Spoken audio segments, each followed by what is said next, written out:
পল্লী উন্নয়ন ও সমবায় বিভাগের আওতাধীন পল্লী উন্নয়ন একাডেমি জামালপুর এ নিয়োগ বিজ্ঞপ্তি প্রকাশিত হয়েছে। এই নিয়োগে বাংলাদেশের সকল জেলার প্রার্থীরা আবেদন করতে পারবে।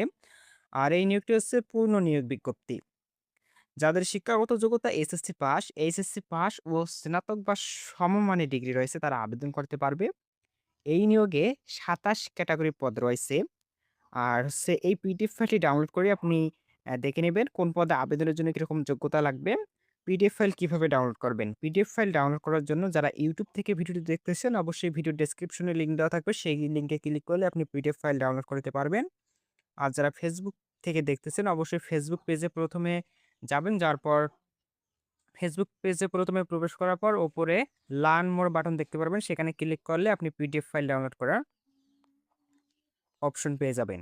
আর একটি বিষয় গুরুত্বপূর্ণ এখানে হচ্ছে যে সকল আবেদনকারী ৪ সেপ্টেম্বর ২০২৫ খ্রিস্টাব্দ প্রকাশিত নিয়োগ বিজ্ঞপ্তির আ তে আবেদন করেছিলেন তাদের আগের আবেদন বহাল থাকবে। তাদের নতুন করে আবেদন করা লাগবে না। যারা আবেদন করেনি তারা এই নিয়োগে আবেদন করতে পারবেন। আবেদনকারীর বয়স ১ জুলাই ২০২৬ খ্রিস্টাব্দ তারিখের মধ্যে ১৮ হতে ৩২ বছরের মধ্যে হতে হবে।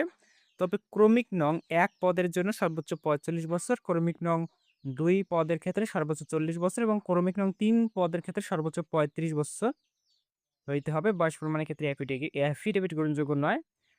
অনলাইনে আবেদন শুরুর তারিখ ৯ জুলাই ২০২৬ খ্রিস্টাব্দ সকাল ১০ টা এবং আবেদন শেষ হবে ৮ আগস্ট ২০২৬ খ্রিস্টাব্দ বিকাল ৫ টা।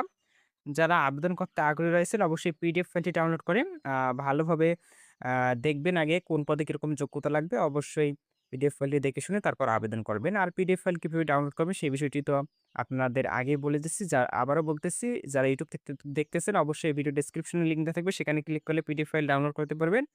আর যারা Facebook পেজ থেকে দেখতেছেন অবশ্যই Facebook পেজে যাওয়ার পর লার্ন মোর বাটনে ক্লিক করলে আপনারা এই পিডিএফ ফাইলটি ডাউনলোড করার অপশন পেয়ে যাবেন। আর অবশ্যই ভিডিওতে লাইক দিয়ে ভিডিওটি শেয়ার করে দিন। চ্যানেলে নতুন হয়ে থাকলে অবশ্যই চ্যানেলটি সাবস্ক্রাইব করে রাখবেন। আর Facebook পেজ থেকে যদি আপনি ভিডিওটি দেখে থাকেন অবশ্যই পেজটি ফলো দিয়ে রাখবেন।